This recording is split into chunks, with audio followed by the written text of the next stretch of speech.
Halo guys, kembali bersama gue Fadil dari Suka IT. Logitech G502 Hero merupakan mouse yang pasti semua orang tahu. Karena kalau gue lihat di YouTube, mouse ini sudah direview berkali-kali sejak debutnya di tahun 2018 lalu. Bahkan di tahun 2022 ini pun tech-tuber segede Linus Tech Tips juga baru aja mereview mouse ini 5 bulan yang lalu. Ya jadi belum lama-lama amat sih ya. Jadi kenapa sih Logitech masih ingin mempertahankan exposure sama mouse mereka yang satu ini, padahal udah dirilis 4 tahun yang lalu? Kalau kita lihat sejarahnya, sebenarnya seri G502 ini sudah dirilis ulang dalam beberapa iterasi.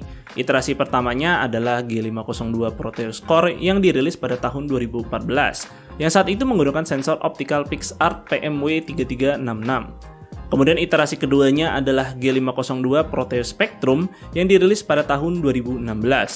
Mouse ini tidak ada perubahan dari sisi sensor dan perubahan desainnya juga sangat minor sih bisa dibilang.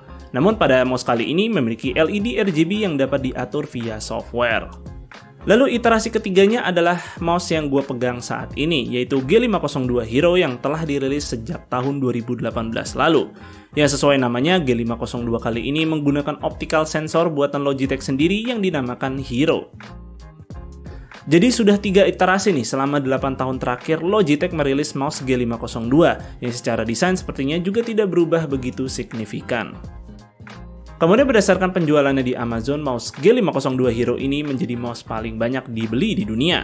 Mungkin berkat beberapa iterasi sebelumnya membuat nama G502 sangat begitu familiar. Apalagi pastinya juga sudah direview berkali-kali yang tentu meningkatkan exposure dari mouse ini.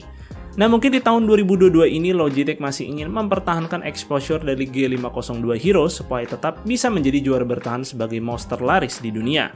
Tapi sayangnya mouse ini bukan untuk orang seperti gue. So, kenapa begitu? Mungkin kita bahas satu-satu dulu sambil menjawab pertanyaan tersebut sembari dibandingkan dengan mouse Logitech lainnya yaitu G403 Pro DJ milik gue sendiri. Secara desain mouse ini hampir keseluruhannya berbahan polikarbonat, namun untuk sisi kiri dan kanan mouse ini berbahan karet yang bertekstur yang tentu membuat grip mouse ini semakin oke sih menurut gue. Kemudian di sini juga ada lampu LED RGB untuk logo Logitech G dan indikator DPI-nya. Yang keduanya sih bisa disetting menggunakan software Logitech G Hub, yang ini nanti akan gue bahas nanti. Secara build quality sih gue nggak ada komplain ya, karena memang mouse ini kerasa udah cukup solid sih ketika dipegang. Kemudian kita bicara soal dimensi dan bobot. Untuk dimensi sih mouse ini lumayan besar di tangan gue yang punya ukuran sekitar 17 cm. Yang gue rasa sih ini akan sangat cocok untuk pemakaian palm grip, dan gue sebagai pemakai claw grip merasa kurang oke sih pakai mouse ini karena pada bagian punggungnya ini agak terlalu landai, yang jika dibandingkan dengan mouse milik gue yaitu Logitech G403 Pro DJ masih jauh lebih oke sih untuk pemakaian claw grip karena punggungnya ini jauh lebih menonjol sehingga jauh lebih nyaman. Lalu untuk bobotnya, nah ini nih yang lumayan menjadi deal breaker untuk gue pribadi karena bobotnya sendiri bisa mencapai 121 gram. Itu pun tidak termasuk kabelnya. Ya di tengah tren mouse-mouse ringan saat ini, mouse ini masih hadir dengan bobotnya yang lumayan berat. Dan Logitech pun di sini masih loh menyediakan pemberat ekstra untuk mouse ini yang bisa dipasang pada bagian bawah mouse. Masing-masing pemberatnya ini memiliki bobot 3,6 gram yang totalnya ada 5 sehingga mouse ini bisa dikasih ekstra berat 18 gram. Yang menurut gue entah siapa yang suka bobot mouse seberat 140 gram karena berat bawaannya aja waktu gue pakai 1-2 jam aja tangan gue tuh udah pegel-pegel. Tapi ya siapa tahu kalian memang suka sama mouse yang berat-berat, mungkin ini bisa jadi poin plus sih buat kalian. Kemudian untuk kabelnya ini jauh lebih tipis dari seri mouse seperti G403 Pro DJ ini, namun masih tetap braided, jadi membuatnya jauh lebih fleksibel dan ini membuat pergerakan mouse jadi lebih nyaman sih karena kabelnya nggak terlalu kaku. Untuk scroll wheel di sini cukup unik karena G502 ini kita bisa putar scroll wheelnya tanpa hambatan. Tapi kita juga bisa sih ganti ke mode scroll wheel seperti mouse-mouse pada umumnya, yaitu dengan menekan tombol di tengah yang paling dekat dengan scroll wheel-nya ini. Namun pada mode biasanya ini ketika memutar scroll wheel, mekaniknya kerasa lumayan kasar sih. Jadi kalau lagi nge-scroll tuh kerasa banget lah. Untuk switch yang digunakan mouse ini sih Logitech nggak begitu jelas ya memberitahunya, tapi berdasarkan videonya Linus Tech Tips, switch yang digunakan adalah buatan Omron, yang ketika ditekan sih suaranya nggak seberisik mouse G403 milik gua, dan ini feel-nya jauh lebih halus dan empuk. Berikut suara kliknya.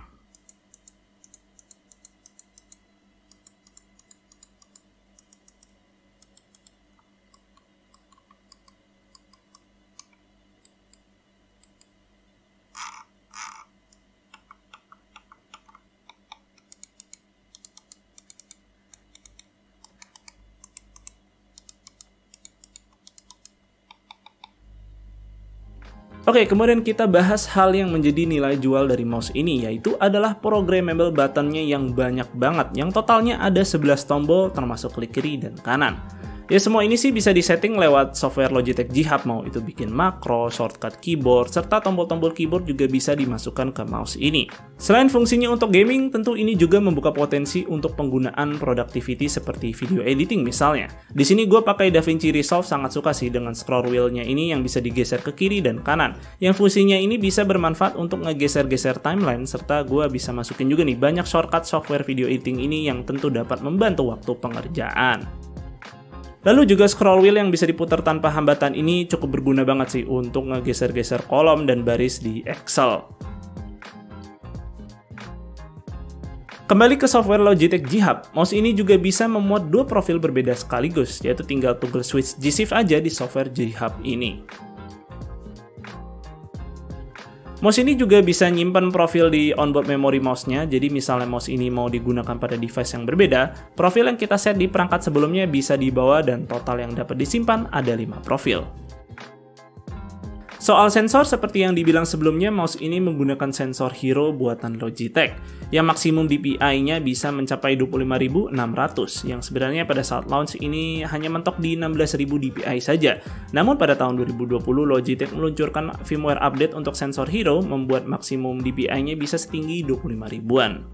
Jika dibandingkan dengan G403 Pro Digi yang masih menggunakan sensor PMW3366, cuman mentok di 12.000 aja tuh. Tentu kalau diadu tinggi-tinggian spek ya G502 Hero ini terlihat lebih menjual sih.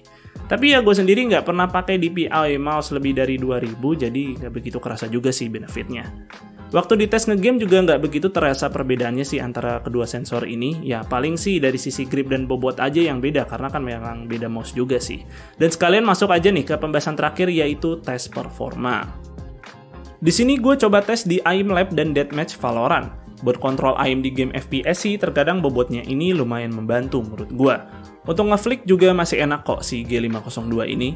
Tapi ketika gue adu skor di Aim Lab sih, skor tertinggi yang bisa gue raih malah ketika gue menggunakan si G403 Pro Digi. Ya ini bukti sih kalau sensornya ini tidak begitu memberikan peningkatan performa permainan gue. Yang ada malah kenyamanan mouse-nya itu sendiri yang sangat berpengaruh. Karena kan sebelumnya gue sempat bilang kalau gue kurang suka claw grip di G502 Hero ini. Ya tentu G403 yang bisa lebih nyaman di tangan gue justru ngasih hasil yang lebih baik. Ya, walaupun waktu gua tes deathmatch di Valorant sih, waktu pakai G502 ini masih bisa dapat first place 2 kali sama kayak waktu pakai si G403. Oh ya, di sini juga ada tombol DPI Shift yang di sebelah kanan mouse ini, yang fungsinya mouse akan mengubah ketika jumlah DPI mouse kalian, dan ini ditandai dengan lampu indikator di samping jika DPI-nya berubah. Untuk DPI sendiri bisa di-set nih lewat software Logitech G Hub, dan tinggal di-set aja DPI yang berwarna kuning ini karena ini DPI yang nanti akan digunakan oleh tombol DPI Shift tersebut. Oke, menurut gue sih G502 ini cocok bagi kalian yang suka mouse berat dengan banyak tombol, serta kalau kalian pengguna palm grip.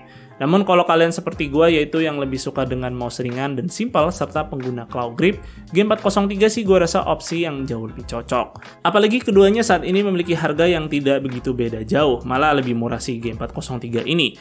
Dan seri terbarunya ini juga sudah sama-sama menggunakan sensor Hero. Tapi di sini gue juga cukup salut sih sama Logitech yang masih kasih support software G Hub ke produk lama seperti G403 Pro Digi ini. So gue cukup yakin lah produk yang lebih baru seperti G502 Hero dan G403 Hero bakal punya support dari sisi software yang cukup panjang. Saat ini juga sepertinya Logitech Indonesia sedang mengadakan promo untuk produk-produknya, jadi harganya nih lagi pada ngedrop banget. Ya kalian bisa cek sih di marketplace kalau kalian tertarik untuk beli. Dan segitu dulu untuk videonya kali ini, semoga video ini bermanfaat buat kalian. Jika kalian berkenan, like dan share video ini, dan jangan lupa subscribe channel Suka IT jika kalian nggak mau ketinggalan kontennya. Dan jangan lupa follow Suka IT di Instagram dengan nama @suka_it. Gue Fadil dari Suka IT pamit undur diri, see you on the next video.